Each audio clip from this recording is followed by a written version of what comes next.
Assalamualaikum warahmatullahi wabarakatuh. Bismillahirrahmanirrahim. Alhamdulillahirabbil alamin. Wa bihi nasta'inu ala umuri dunya waddin.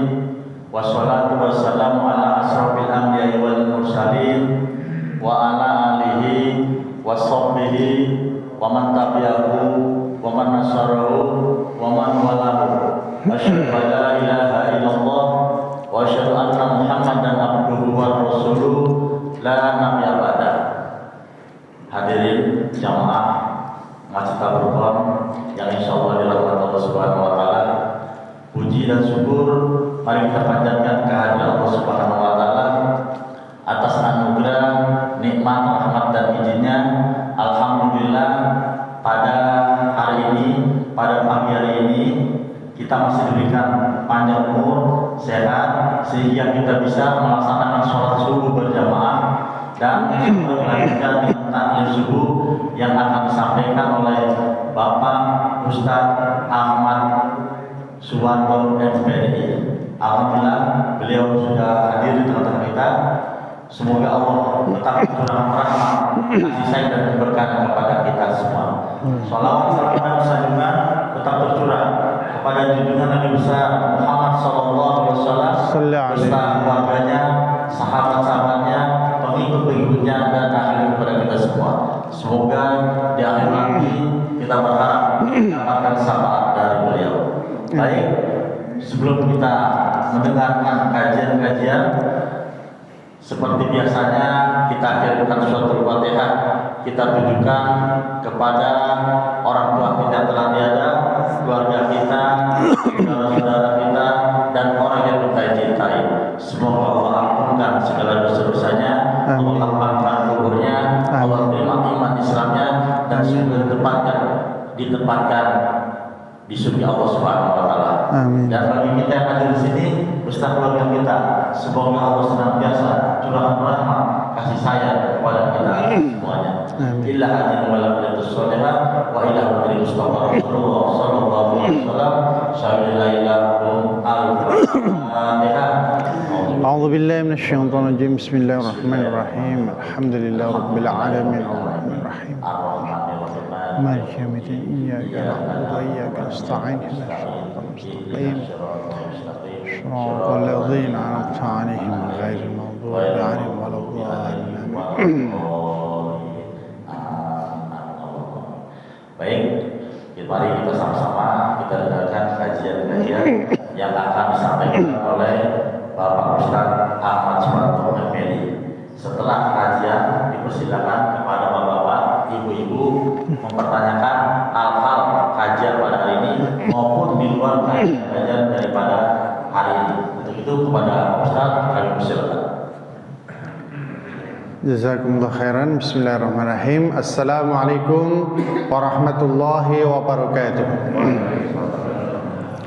Alhamdulillahi rabbil alamin, wassalatu wassalamu ala khatamil anbiya'i wal mursalin Sayyidina wa maulana Muhammadin wa ala alihi at-tahirin wa ashabihi wa man tabi'ahum bi ihsan ila yaumiddin wa ba'du.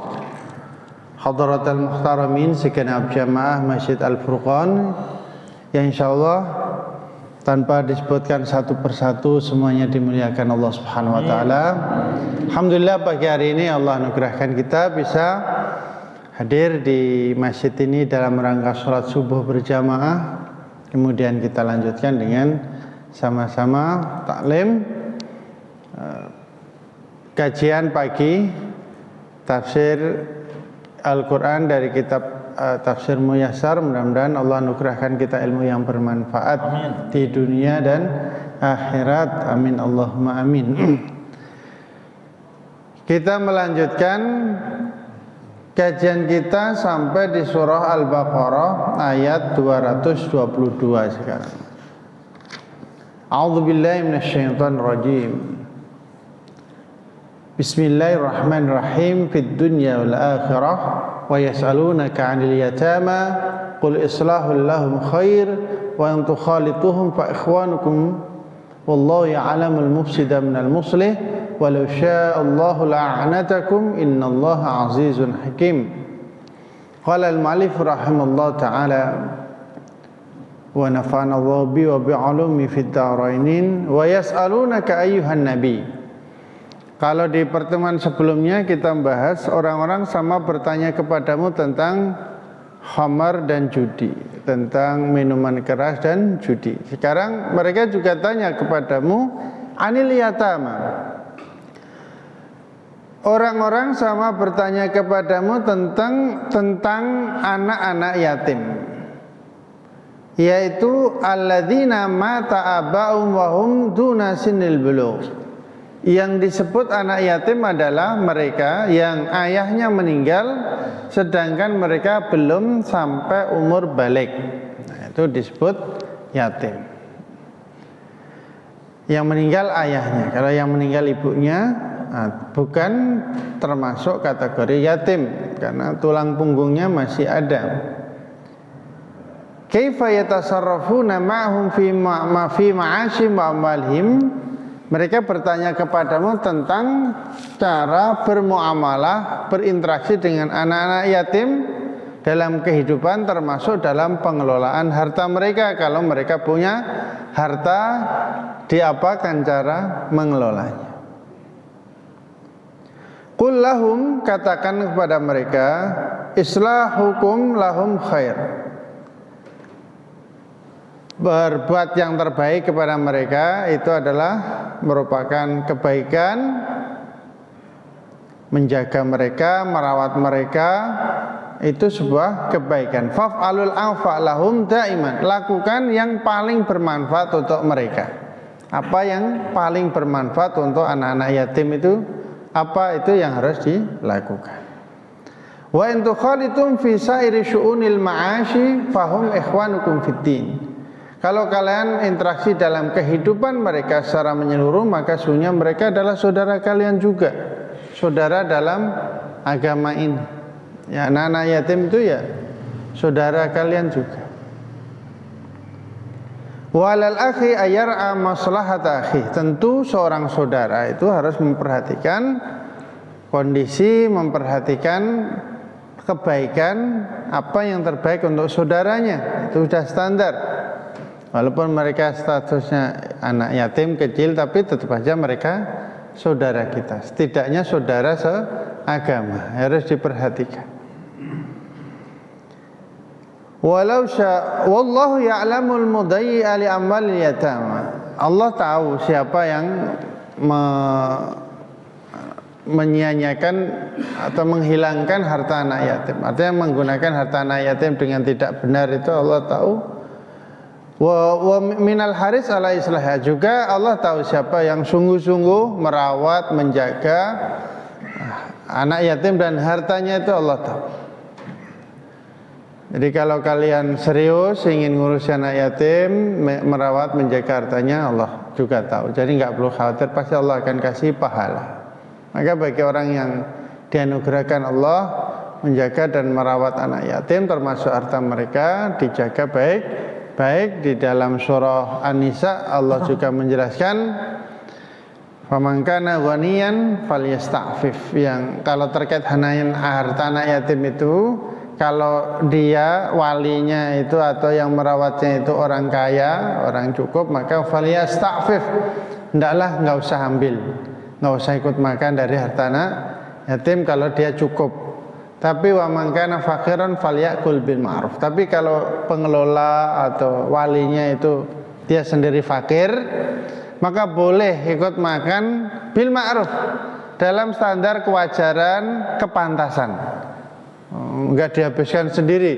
Yatimnya malah kagak makan, dia yang ngabisin. Itu enggak boleh. Maka ini penting, siapapun yang baik secara individu merawat anak yatim. Anak yatim itu ya bisa merawat secara umum, atau misalnya dia menikah dengan ibunya, seorang wanita yang punya anak yatim itu juga merawat. Maka perlu diperhatikan terkait hal ini. Apalagi yang membuka lembaga yayasan anak yatim, itu luar biasa. Pahalanya besar jika dia amanah, tapi kalau tidak dosanya juga sangat besar gitu. Dia boleh, pengelola yayasan yatim itu standarnya itu kalau dia sendiri itu kaya nggak usah ambil gitu. Alasan apapun gaji itu, kalau dia udah cukup gitu. Tapi kalau dia butuh, dia fakir gitu, secara ekonomi memang kurang, maka boleh ngambil sewajarnya. Sewajarnya itu ya wajar aja gitu, secukupnya. Itu cara kita berinteraksi dengan anak yatim. Walau sya'allahu la dayyaqa wa syaqqa 'alaikum tahrimul mukhalatah. Kalau Allah berkehendak, Allah akan sempitkan kalian dengan dilarang kalian untuk bercampur berinteraksi dengan anak yatim. Innallaha azizun fi mulki. Allah itu maha kuasa dalam kerajaannya, hakimun fi khalqihi wa tadbirihi wa tashri'i. Allah tapi maha bijak terhadap makhluknya, dalam mengelola makhluknya dan memberikan syariat kepada makhluknya. Pokoknya Allah sebenarnya berkuasa apa saja, tapi tetap Allah itu bijak terhadap makhluknya. Kalau melarang atau merintahkan tetap sesuai dengan kemampuan manusia. Walaupun Allah bisa aja melarang ini dan itu, terserah Allah, tapi tetap Allah itu maha bijak. Kalau melarang juga bukan hal-hal yang itu memberatkan manusia. Ini terkait dengan anak yatim. Yang kedua, bab berikutnya itu yaitu terkait dengan menikah. Wala tatazawwaju ayyuhal muslimun al-musyrikat abidatil ausan. Wahai orang-orang Islam, ini yang mau nikah, jangan kalian menikah dengan wanita-wanita musyrik yang menyembah berhala. Ini mau menikah, jangan menikah dengan wanita musyrik yang menyembah berhala. Apalagi menikah lagi, menikah aja itu enggak boleh, apalagi menikah lagi. Hatta yadkhulna fil Islam, sampai mereka masuk Islam, pastikan mereka masuk Islam. Wa'lamu anna imra'atan mamlukatan la mala laha wa la hasaba mu'minatan billah khairan min imra'atin musyrikah wa in a'jabatkumul musyrikatul hurrah. Sesungguhnya ini Allah kalau memberikan perumpamaan itu sampai ekstrimnya. Wanita muslimah, walaupun dia seorang budak, nggak punya harta, nggak punya keturunan yang baik, nasab yang baik, itu tetap aja lebih baik dibanding seorang wanita musyrik. Walaupun engkau tergila-gila, engkau sangat tertarik, wanita muslimah walaupun dia budak hitam sekalipun tetap itu lebih baik.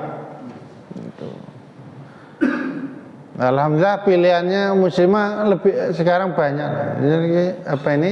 Kenapa harus milih yang tidak muslimah?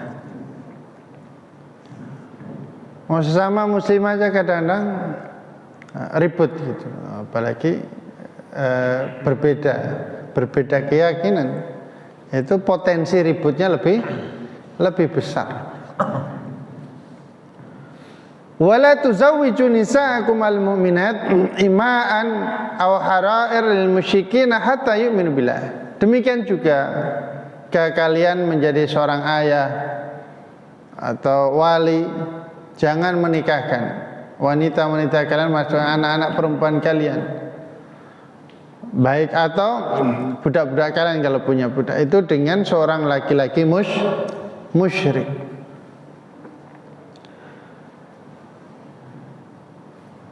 Kan udah sama-sama senang gimana? Tetap kita itu sebagai wali yang bertanggung jawab. Karena tidak ada pernikahan tanpa persetujuan wali. Apalagi ayah atau kakek sebagai pengganti ayah, itu masuk kategori namanya wali mujbir. Apa wali mujbir? Wali mujbir itu wali yang bisa memaksa sebenarnya. Dan pernikahan tidak akan terjadi tanpa izin dari wali ayah. Kalau ayah nggak setuju, nggak akan terjadi pernikahan. Nggak bisa beralih ke wali hakim, tidak bisa.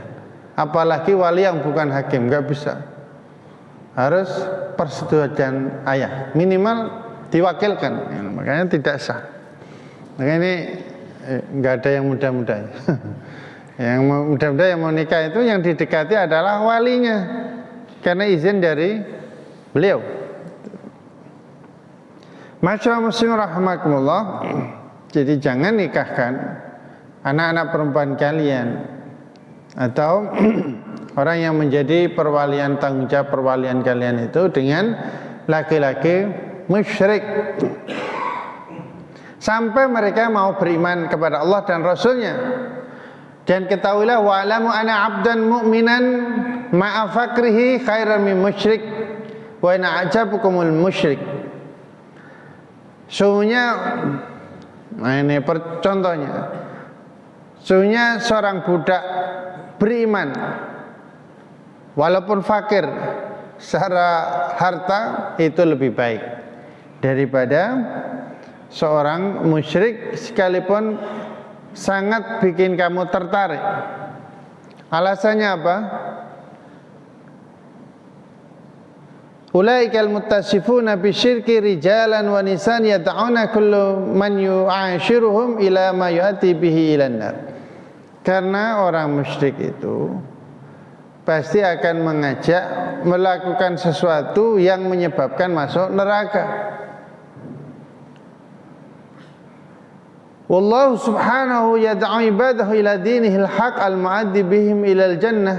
Dan Allah subhanahu wa ta'ala mengajak kepada hamba-hambanya menuju agama yang benar yang menyebabkan dia masuk surga. Wa maghfirah dzunubihim bi'idznih, dan ampunan dosa dengan izinnya.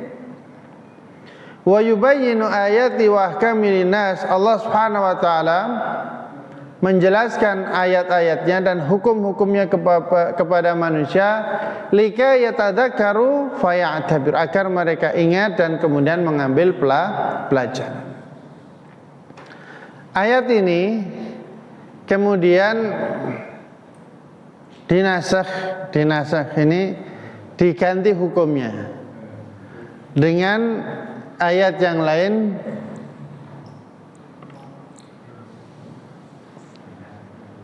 yaitu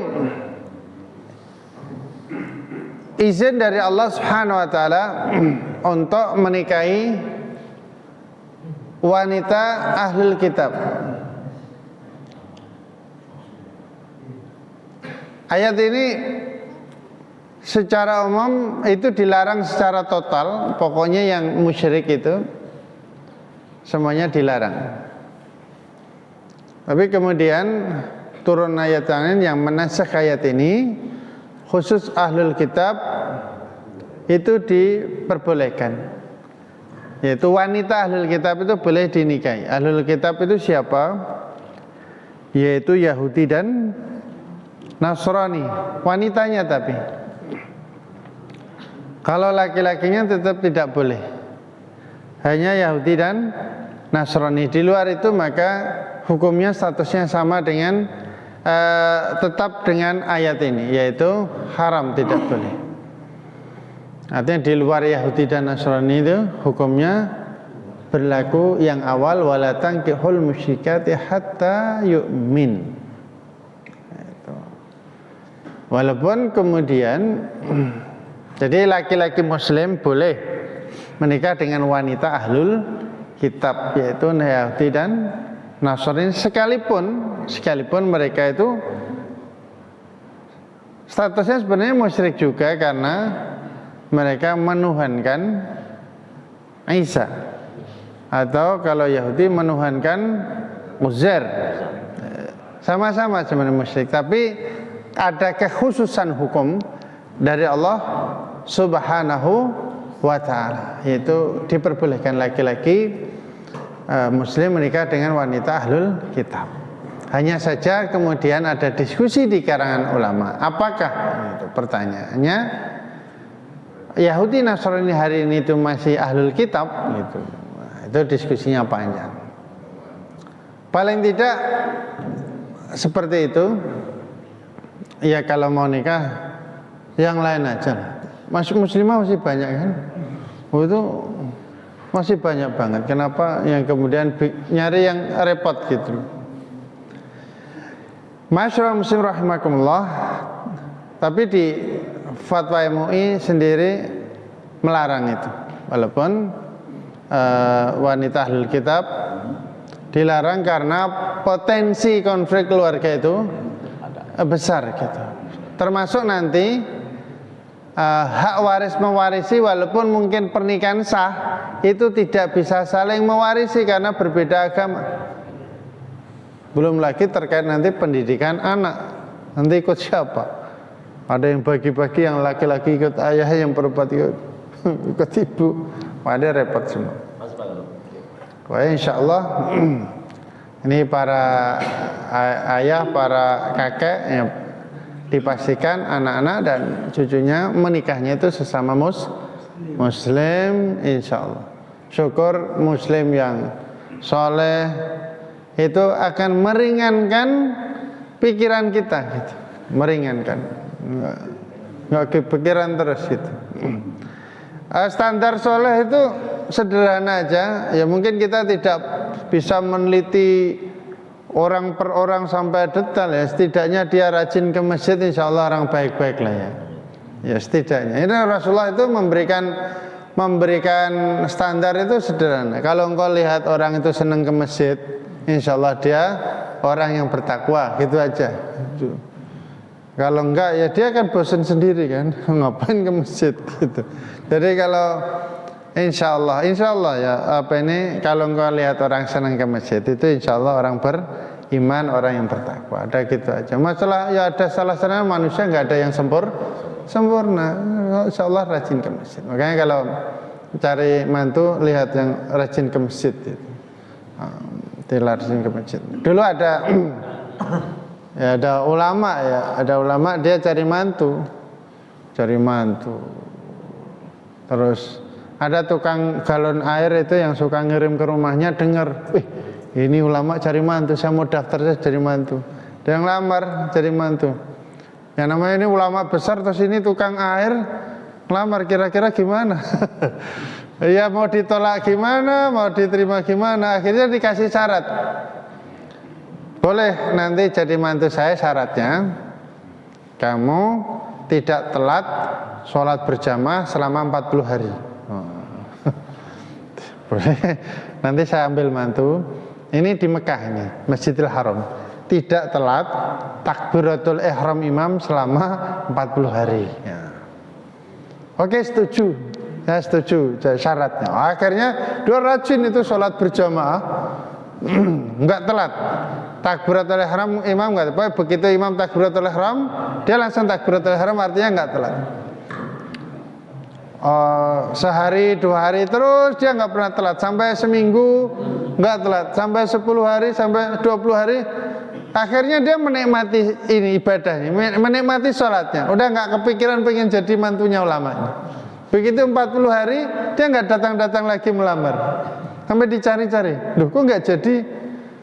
Saya sudah senang dengan sholat, saya nggak butuh jadi, nggak pengen lagi jadi mantumu, saya sudah menikmati sholat saya.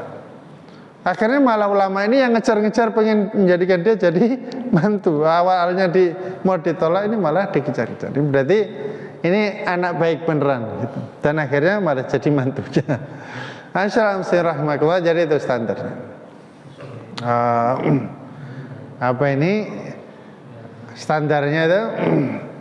Pokoknya rajin ke masjid, apalagi sampai tadi 40 hari tidak ketinggalan takbiratul ihram imam, itu luar biasa. Karena siapa yang tidak ketinggalan takbiratul ihramnya imam selama 40 hari itu mendapat 2 kebebasan. Yang pertama bebas dari neraka, dan yang kedua bebas dari sifat munafik. Nah ini yang berat, bebas dari sifat munafik. Insya Allah kalau dari bebas dari sifat munafik itu pasti orang baik. Karena tanda orang munafik itu kalau bicara bohong, kalau berjanji dia langgar gitu. Itu bebas dari sifat-sifat itu, kan sifat buruk sekali. Itu luar biasa. Masyaallah muslim rahimakumullah. Itu bab kedua, bab pernikahan. Diusahakan menikah itu seagama aja. Walaupun ahli kitab diperbolehkan, tapi Majelis Ulama Indonesia lebih berfatwanya sebaiknya jangan, karena nanti urusannya, karena keluarga itu kan gak hanya urusan berdua, tapi nanti keturunannya, bab waris dan sebagainya itu juga penting diperhatikan, sehingga itu sebaiknya jangan, karena nanti akan memutuskan perwarisan gitu, memutuskan perwarisan, dan itu merepotkan. Misalnya anaknya bapaknya muslim, anaknya tidak muslim, maka itu tidak bisa saling mewarisi. Wa yas'alunaka 'anil mahid. Dan mereka bertanya kepadamu anil huyat, terkait dengan anil haid, tentang haid. Wa huwa damul ladzi yasilu min arhamin nisa jibillatan fi awqatin makhsusah. Yang disebut haid adalah darah yang mengalir, yang keluar dari rahim wanita. Ya begitu aja, di waktu tertentu, di waktu khusus. Kullahum, yaitu kalau haid itu minimal sehari semalam, maksimal 15 hari, umumnya 6 atau 7 hari. Nah, minimal sehari semalam, maksimal 15 hari, umumnya 6 atau 7 hari, itu haid. Kalau ada haid lebih dari 15 hari, maka itu bukan haid. Ini sudah stop, maksimal 15 hari. Kemudian katakan kepada mereka, kul huwa adza, kul ayuhan nabi, katakanlah kepada mereka, wahai nabi, huwa adza mustakbir yadurru may yakrubu. Darah haid itu kotor, maka jauhi. Fajtanibu ijma'an nisa muddatal haid hatta yanqati ad-dam. Maka jauhi melakukan hubungan dengan istri saat haid sampai darahnya berhenti, sampai berhenti. Fa'idan qata'adam, kalau darahnya sudah berhenti, maka waqtasalna, dan mereka sudah mandi, fajami'uhunna fil maudhi alladhi ahallallahu lakum. Maka silahkan lakukan hubungan dengan mereka di tempat yang dihalalkan kepada kalian. Tetap harus di tempat yang dihalalkan, kalau yang diharamkan ya tidak boleh, tetap di yang dihalalkan. Allah Subhanahu wa taala itu sampai mengatur itu sampai detail seperti itu. Di tempat yang dihalalkan, yaitu kubul, tidak boleh di dubur. Ini merupakan ajaran tengah-tengah. Karena kalau di Nasrani itu orang haid boleh melakukan hubungan, sedangkan di Yahudi itu sampai diusir-usir keluar rumah kalau ada orang haid. Sedangkan Islam hadir tengah-tengah, tidak boleh melakukan hubungan, tapi juga tidak diusir dari rumah. Yang tidak boleh itu hanya melakukan hubungan, tidak sampai diusir dari rumah, ini kotor gitu. Insyaallah muslim rahimakumullah. Ketika sudah bersih, sudah mandi, maka silahkan lakukan hubungan dengan istri kalian di tempat yang Allah halalkan untuk kalian, yaitu kubul, bukan dubur. Innallaha yuhibbu ibadahul mukatsirina minal istighfar.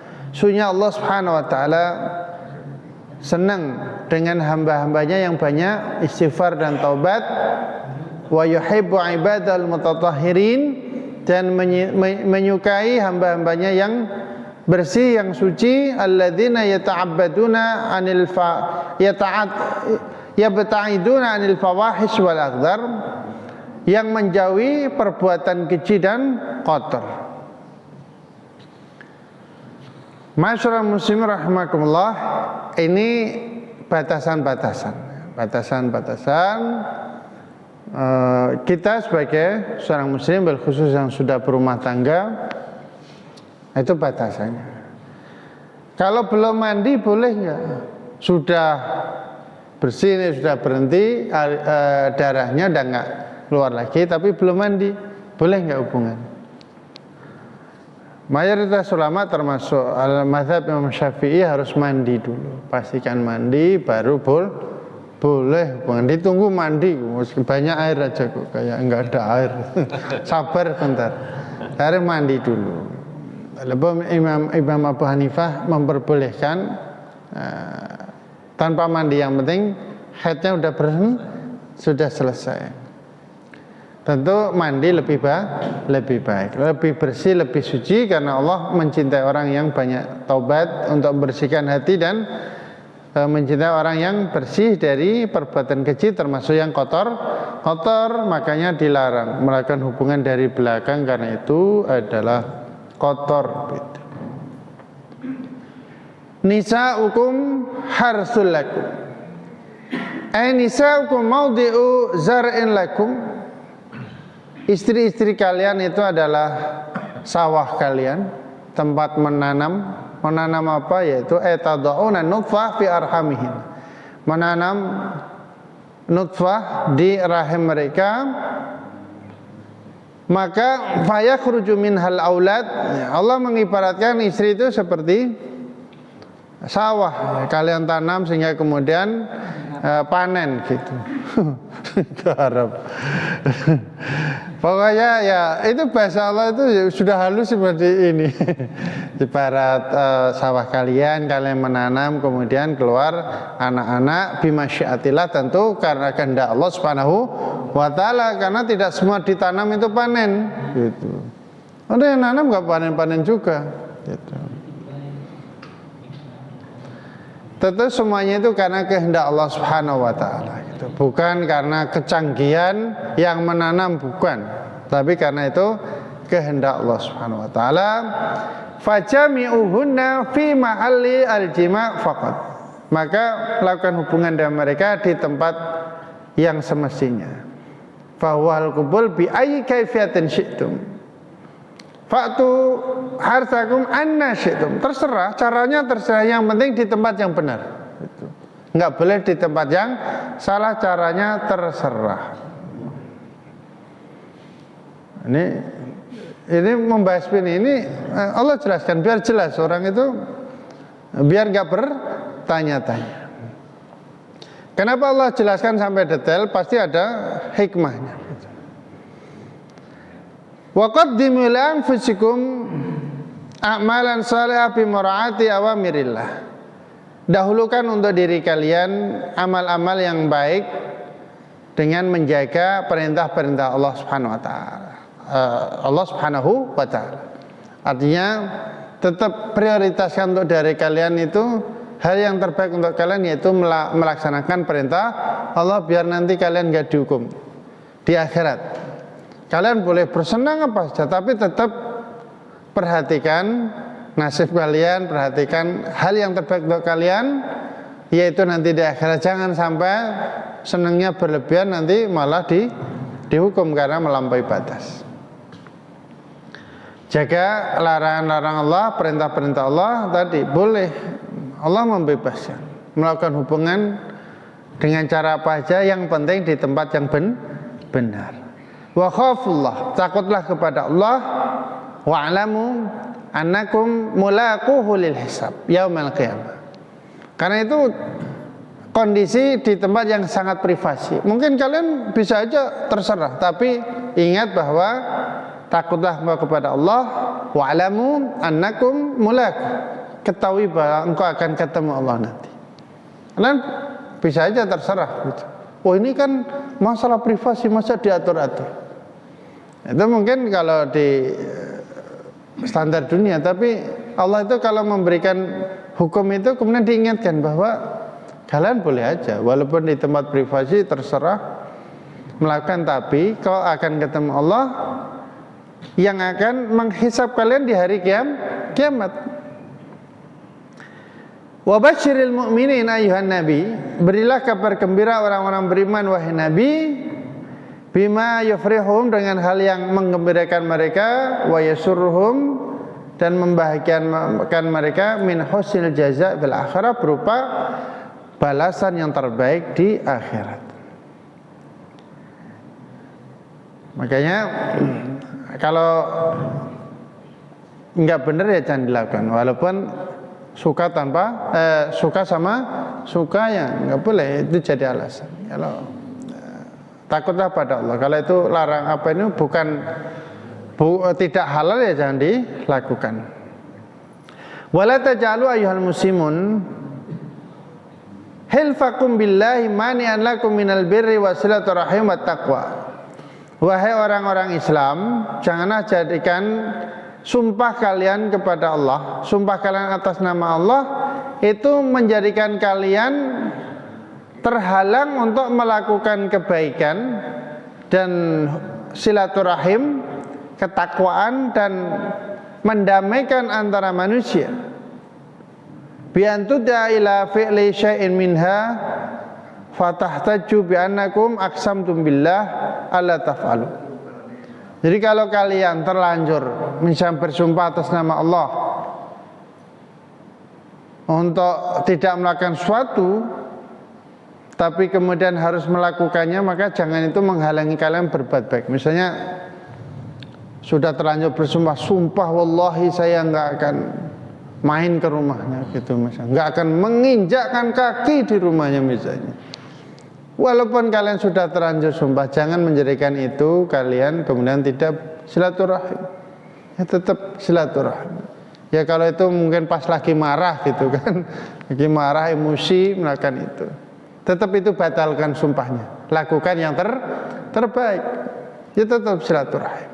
Terus nanti sumpahnya gimana? Ya nanti dibayar kafarahnya. Bayar kafarah, tetap melanggar sumpah ada hukumannya. Mending membayar dendanya, yaitu apa? Kafarahnya memberi makan 10 orang miskin atau memberikan pakaian pada mereka. Atau kalau tidak ada, maka puasa.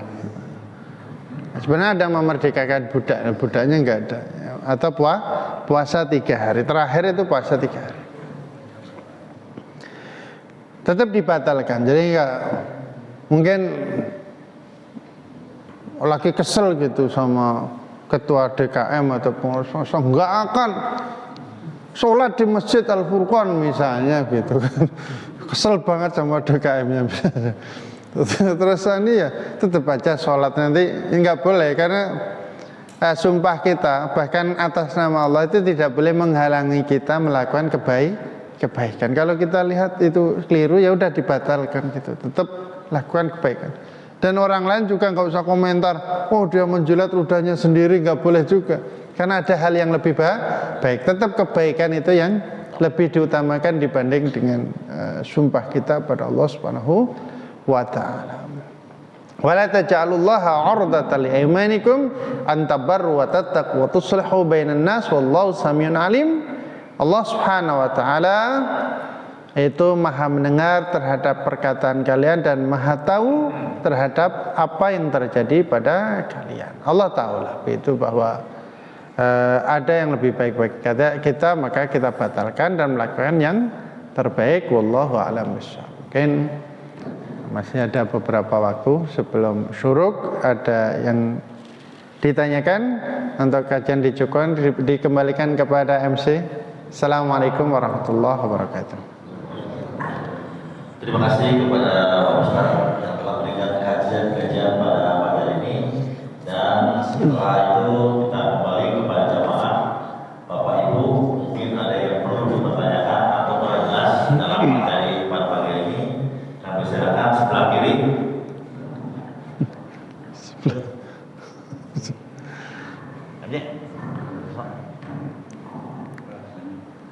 Pas.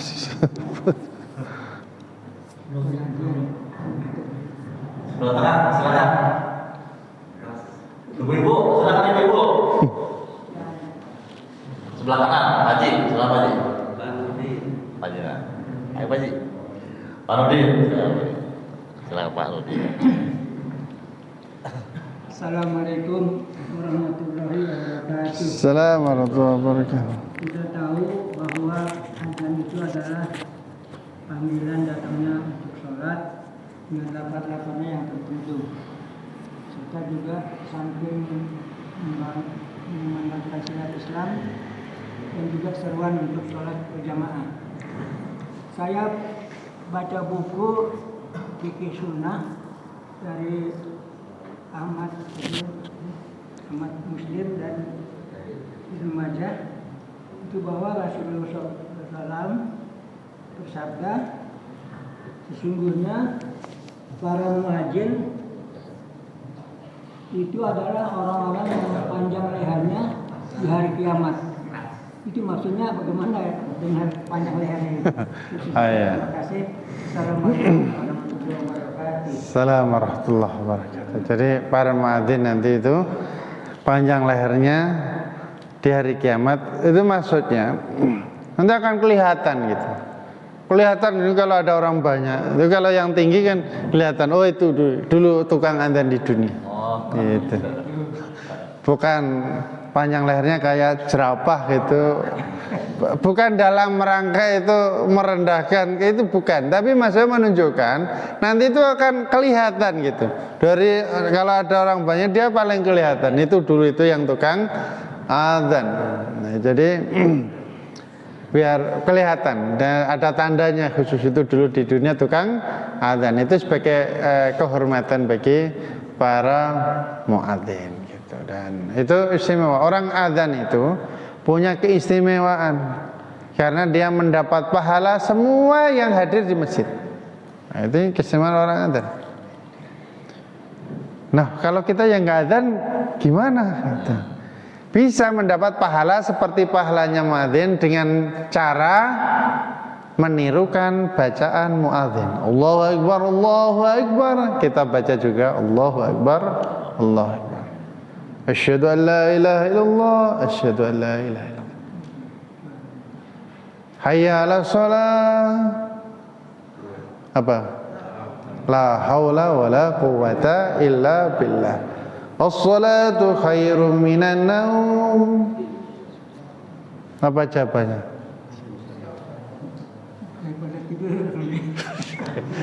Jawabannya apa? As-salatu khairum minan naum, jawabannya apa? Insyaallah. Sodakta wa bararta. Sodakta wa bararta. Ada yang menambahkan wa ana ala dzalika minasy syahidin, tapi kalau dalam nas itu bisa cukup sodakta wa bararta. Apa yang kau katakan itu benar gitu. Wa bararta, dan kau telah melakukan perbuatan baik. Jadi jawabannya sodakta wa bararta. Yang lain ditirukan aja. Allahu Akbar, Allahu Akbar, Allahu Akbar, Allahu Akbar. Asyhadu an la ilaha illallah, asyhadu an la ilaha illallah, asyhadu anna Muhammadar Rasulullah, asyhadu anna Muhammadar Rasulullah. Hayya 'alas shalah, la haula wala quwata illa billah. Hayya 'alal falah juga la haula wala quwata illa billah. As-salatu khairum minan naum, sadaqta wa bararta. Allahu Akbar, Allahu Akbar, Allahu Akbar, Allahu Akbar, la ilaha illallah, la ilaha illallah. Itu cara menirukan atau bahasa kita jawab adzan. Jadi yang adzan itu dapat pahala orang yang hadir di masjid karena dia yang manggil gitu. Karena orang manggil itu dapat pahala jariahnya. Nah, kalau kita pengen dapat juga dijawab, makanya dianjurkan kalau ada orang adzan, ada muadzin, itu dijawab agar dapat pahala sama gitu.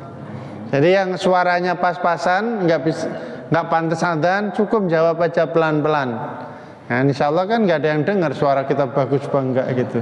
Tapi tetap dapat pahala, makanya didengar makruh kita ngobrol saat adzan karena harusnya diikuti. Bahkan termasuk baca Quran pun dianjurkan berhenti untuk menjawab adzan gitu. Lapat-lapatnya nggak benar, salah gimana? Ya lapat-lapatnya nggak benar, ya harus berlatih untuk benar gitu. Kalau untuk awal-awal ya nggak apa-apa, tapi masa salah terus? Ya kan ada belajar dibenarkan gitu. Pokoknya kalau di awal nggak apa-apa. Makanya itu ada pertanyaan yang banyak dibahas para ulama, lebih baik mana antara muadzin dan imam? Mana yang lebih utama antara muadzin dan imam?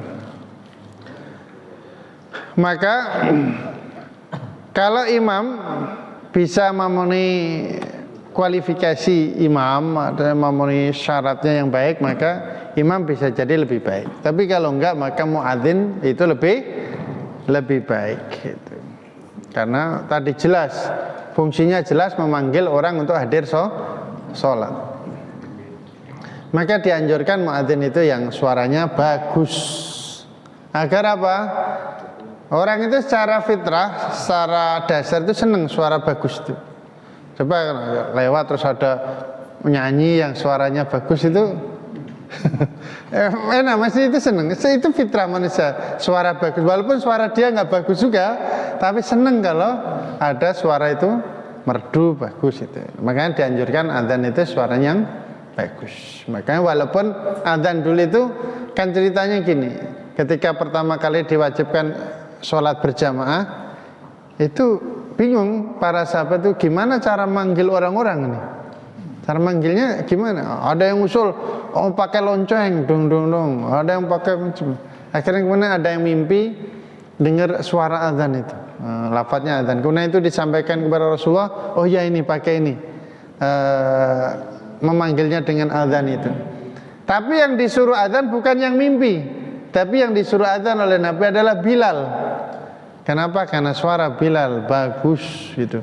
Seandainya bebas, maka yang mimpi harusnya yang adzan duluan, tapi yang disuruh adzan Nabi adalah Bilal karena Bilal suaranya bagus. Maka dianjurkan yang adzan itu yang suaranya bagus, merdu, biar menarik orang untuk hadir. Suaranya bagus, kita hadir gitu. Kalau suaranya agak jelas, wah malas ke masjid. Yang adzan enggak jelas gitu. Wallahu a'lam bishawab. Udah lagi? Ya Pak Ustaz gitu. Ditutup. Apa? Salam. Daerah yatim. Kebanyakan yang beramal itu kan minta didoakan mana yatim itu. Apakah dijabah sama Allah kalau diminta begitu? Ya. Assalamualaikum. Ya, masalah dijabah ya terserah Allah Subhanahu wa taala. Cuma maksudnya itu sebenarnya kalau mau bantu aja gitu. Bantu minta didoain. Doainnya macam-macam. Bantunya enggak seberapa, minta doanya itu banyak banget. Selamat dunia akhirat ini masuk surga loh. Walaupun ya enggak apa-apa, namanya minta doa didoakan. Nah, tetap itu kebaikan. Masalah Allah kabulkan ya bisa aja Allah kabulkan, atau bisa Allah kabulkan di dunia atau dikabulkan di akhirat. Tapi aslinya biar natural itu lebih baik. Ya kalau mau didoakan ya alhamdulillah itu dianjurkan, tapi nggak usah maksa. Doain ya, doain gitu. Minta doakan ya boleh saja. Masalah dikabulkan itu ya kembali pada Allah Subhanahu wa taala, karena ngabulkannya Allah itu Allah yang lebih tahu mana yang terbaik buat hambanya. Ada yang dikabulkan cepat, ada yang nunggu lama, nguji kesabaran kita. Kayak Nabi Ibrahim itu doa minta keturunan, kabulkannya lama. Punya keturunan umur 80-an tahun, 86 tahun baru punya anak. Sabar enggak? Kalau kita nggak punya anak, iya artinya itu Nabi ya, maksudnya itu nggak mesti dikabulkan itu langsung doa langsung kabul gitu. Memang Allah lebih tahu mana yang terbaik. Tetap Allah kabulkan, tapi belum bisa jadi nggak langsung gitu. Ada juga yang doa langsung dikabulkan juga ada, tapi bukan berarti kalau saat ini belum dikabulkan itu tidak dikabulkan. Ya boleh nggak minta doa? Ya boleh minta doa gitu. Tapi ya kita yang memberi juga yang sewajarnya, sepantasnya gitu. ngasihnya seberapa, doanya jangan berlebihan. Wah, ngasihnya coba seberapa, doanya itu wah, doakan naik haji segala macam, selamat doa. Yang ngasihnya yang banyak biar seneng anak yatim, mendoakannya juga ikhlas gitu. Mendoakannya juga ikhlas. Wallahu a'lam bishawab. Terima kasih kepada Pak Ustadz yang telah memberikan kajian-kajian pada pagi ini. Semoga bermanfaat untuk kita semua, bisa kita aplikasikan di dalam kehidupan kita sehari-hari. Dan terima kasih kepada hamba Allah yang telah mendonasikan dananya untuk kegiatan taklim ini untuk konsumsi.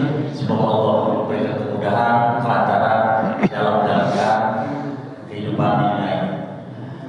Dan untuk menutup kajian pada malam ini, mohon kepada Ustaz untuk memimpin doa dalam kajian. Astaghfirullahaladzim, astaghfirullahaladzim, astaghfirullahaladzim. Innallaha wal ghafurur rahim. A'udzu billahi minasyaitonir rajim. Bismillahirrahmanirrahim. Alhamdulillahirabbil alamin. Hamdan lima fi ni'amika fi majidah ya rabbana lakal hamdu kama yanbaghi li jalalika karim wa 'azimi sultanik. Allahumma shalli ala sayyidina Muhammad wa ala ali sayyidina Muhammad. Allahumma ighfir lana wa li walidayna warhamhum kama rabbawna shighara. Allahumma ighfir lana wa lil muslimin wal muslimat wal mu'minin wal mu'minat al ahya'i minhum wal amwat. Allahumma a'inna ala dzikrika wa syukrika wa husni ibadatik. Allahumma inna nas'aluka al-huda wat tuqa wal afafa wal ghina. Allahumma inna nas'aluka ilman nafi'a wa rizqan wasi'an mubaraka wa shifa min kulli da'in wa saqamin. Allahumma inna nas'aluka salamatan fid din wa afiyatan fil jasad wa ziyadatan fil ilmi wa barakatan fil rizqi wa taubatan qabla al maut wa rahmatan dal maut maghfiratan ba'da al maut. Allahumma hawin alaina fi sakaratil maut wan najata min nar wa afa indal hisab. Allahumma la sahla illa ma ja'altahu sahla wa anta taj'alul hazana idza syi'ta sahla. Allahumma 'allimna ma yanfa'una wa anfa'na bima 'allamtana وسددنا في القول والفهم والعمل إنك على كل شيء قدير. اللهم سهلنا وأولادنا وذريتنا زيارة مكة والمدينة لأداء مناسك الحج والعمرة وزيارة قبر رسول الله صلى الله عليه وسلم. اللهم اجعلنا وأهلنا وذريتنا من أهل العلم والخير ولا تجعلنا وإياهم من أهل الشر والضير. يا مقلب القلوب ثبت قلوبنا على دينك وطاعتك. ربنا آتنا في الدنيا حسنة في الآخرة حسنة وقنا عذاب النار. Subhana rabbika rabbil izzati amma yasifun. Assalamun ala mursalin walhamdulillahi rabbil alamin. Billahi taufiq wal hidayah. Assalamualaikum warahmatullahi wabarakatuh.